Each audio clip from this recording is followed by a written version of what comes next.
बेताल का उड़कर पेड़ पर लौटने और राजा विक्रम का उसे दोबारा पकड़ने का सिलसिला जारी रहता है।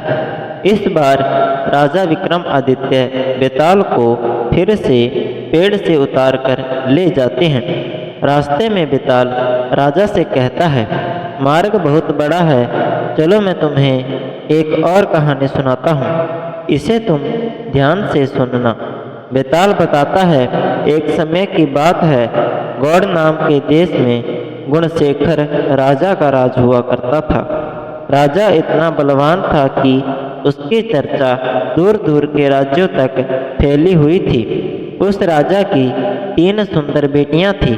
तीनों इतनी कोमल थी कि राजा को अक्सर उनकी चिंता लगी रहती थी। राजा की सबसे बड़ी बेटी इतनी कोमल थी कि चांद के प्रकाश से ही उसके शरीर पर छाले पड़ जाते थे। दूसरी बेटी को गुलाब के फूल जैसी नाजुक चीज के टकराने पर भी चोट लग जाती और खून बहने लगता था। तीसरी बेटी के कानों में किसी के चलने या कुछ कूटने की आवाज़ पहुंचते ही उसके हाथ पांव पर छाले पड़ जाते थे। हर कोई उनकी इस कोमलता के बारे में सुनकर हैरान रह जाता था। कई राजकुमार उनसे शादी भी करना चाहते थे, लेकिन उनकी कोमलता के बारे में जानकर पीछे हट जाते। राजा को उनकी शादी की चिंता सताने लगी। उन्हें लगने लगा कि इस कठोर संसार में उसकी कोमल बेटियां कैसे जी पाएंगी। तब राजा ने फैसला लिया कि वो सबसे पहली बेटी को हरदम छांव में ही रखेंगे, ताकि किसी तरह की रोशनी की वजह से उसके शरीर पर छाले न पड़े। राजा ने दूसरी बेटी को हल्के कपड़ों और गहनों के साथ ऐसी जगह रखने का फैसला किया जहां कोई भी चीज उससे न टकराए। राजा ने तीसरी बेटी को ऐसी जगह रखा जहां किसी की भी आवाज़ न पहुंच पाए। इसी दौरान एक पड़ोस के राज्य का राजकुमार उनकी कोमलता के बारे में सुनने के बाद गौड़ देश पहुंच गया।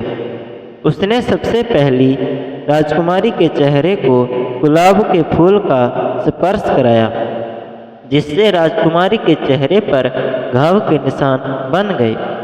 राजकुमार हैरान रह गया। इसके बाद उसने दूसरी राजकुमारी को चांदनी रात में बाहर जाने को कहा, लेकिन जब राजकुमारी ने मना कर दिया तो वो उसे खिड़की के पास ले गया, जहां चांद की रोशनी पड़ रही थी। चांद की रोशनी राजकुमारी पर पड़ते ही उसके शरीर पर छाले पड़ गए।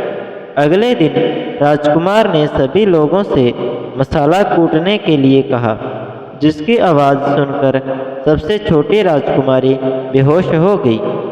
इतनी कहानी सुनाकर बेताल एकदम चुप हो गया और राजा विक्रम से पूछा, महाराज ये बताइए कि इन तीनों राजकुमारियों में से सबसे अधिक सुकुमारी व कोमल कौन सी है, और राजकुमार कौन सी राजकुमारी से विवाह करेगा।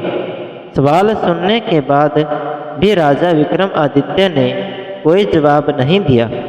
गुस्से में बेताल ने कहा, राजन, जवाब पता होने पर भी आप उत्तर नहीं देंगे तो मैं अपने तेज से आपका सिर धड़ से अलग कर दूंगा। इतना सुनने के कुछ देर बाद राजा बोले, तीसरी राजकुमारी सबसे अधिक सुकुमारी है, क्योंकि बिना कुछ किए ही उसके हाथ पैर पर छाले पड़ रहे थे और वो बेहोश हो रही थी। वो सिर्फ तन से नहीं, मन से भी कोमल है। इसी वजह से राजकुमार सबसे छोटी राजकुमारी से शादी करेगा। जवाब मिलते ही बेताल राजा विक्रम की पीठ से उड़कर फिर से पेड़ पर जाकर लटक जाता है और राजा उसके पीछे पीछे जंगल की ओर भागते हैं। कहानी से सीख, इंसान को अपना मन साफ रखना चाहिए। साफ मन वाले लोग दूसरों के दुखों को पहचान लेते हैं।